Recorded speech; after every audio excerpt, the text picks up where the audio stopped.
America was built on ingenuity. America was built on competition. When you only have one company saying, we're this, I thought Stalin was dead. Maybe not. Any other questions? I got one. Go ahead. Is ISO regulated by the government? I always was confused by that. ISO is not regulated by the government, but you have an organization out there who thinks, hold on a sec, I've got something to read to you. Ah, yes. So if you did put your logo on packaging like you mentioned, you say that's not allowed? The government? No, the registration company. Where did they get it? So is it a law Is it a law? in legislation? There is no legislation that I know of.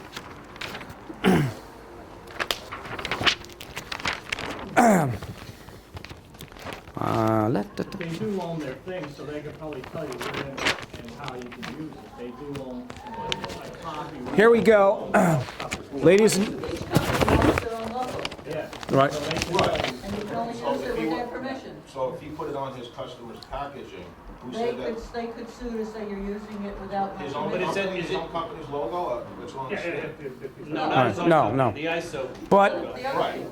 That's But what I'm talking about the registration. Is there a here we go. Here goes, Yeah, so please, ladies and gentlemen, Company should be allowed to please. use it the way it wants. Here goes another answer to the question, another bullet point that I have. Non-accredited organizations. And if you don't tell me this is a monopoly, please give me some more Kool-Aid.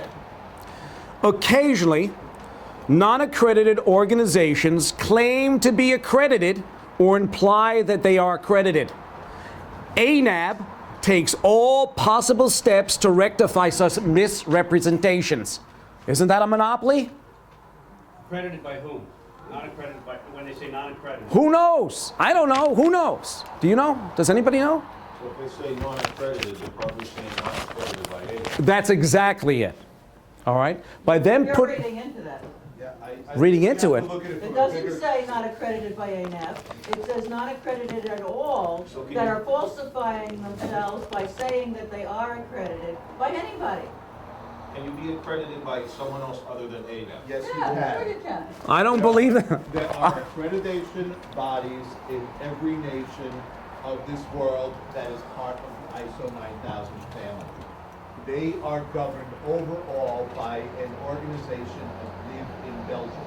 Yes. That is the International Organization for Standardization. And also IAF. People who own ISO 9000 as a standard.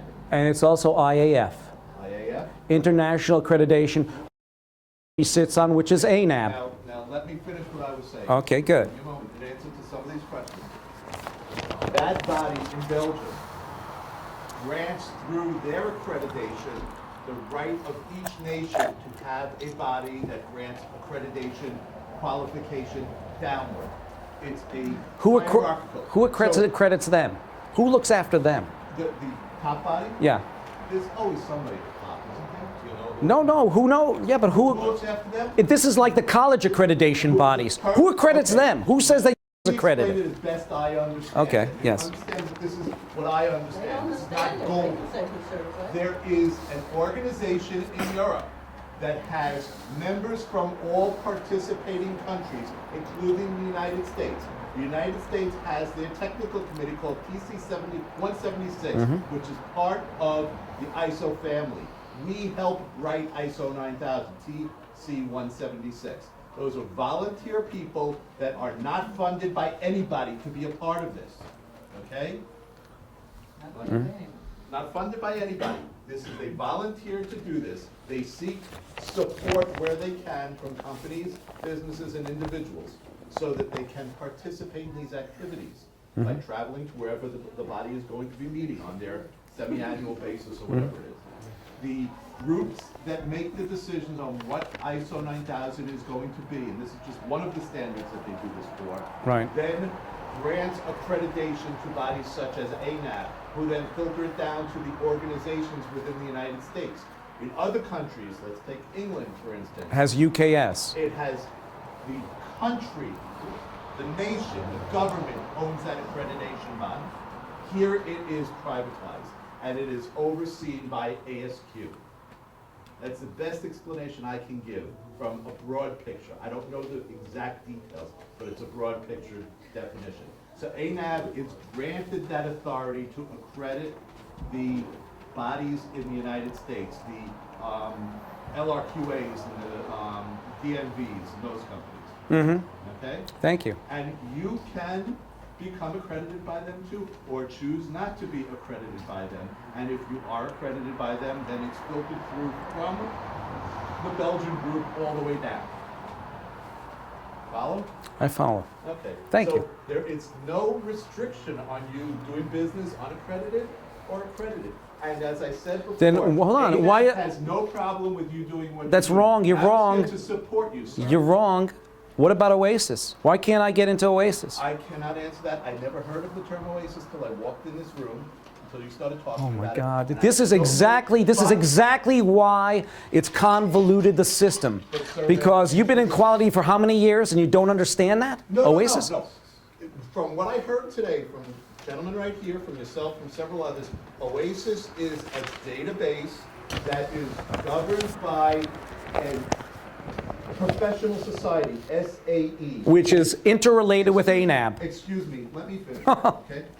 It's an organization for a particular industry that has built its own database, and they, as that organization, can choose who they want to allow in and out of their database. That's a country club. That is choosing. Why can't they choose me? I feel like Tevye. Why don't you choose somebody else for once? Have you asked them directly why they won't choose you? Because I do not have an ANAB logo. Then you have to do a little more research on why they require the ANAB logo. Maybe it's their members require it. And their members are individuals that sit in a room like this. They're individuals who sit on the Boeing, NASA, Goodrich. There's individuals like that. Also, NADCAP. That's another issue that we can use for another meeting. Okay, so far you haven't made a connection between ANAB and SAE, other than them saying that they want an ANAB accredited body in there. That's the ASE's decision. Which the Nothing S to do with ANAB, the and SAE, nothing to do with ASQ. because they're not for profit. I don't understand what does SAE have to do with ANAB? I have That's what no. I'm asking you. I'd like to know because you know something. They have. Let me just say this, okay?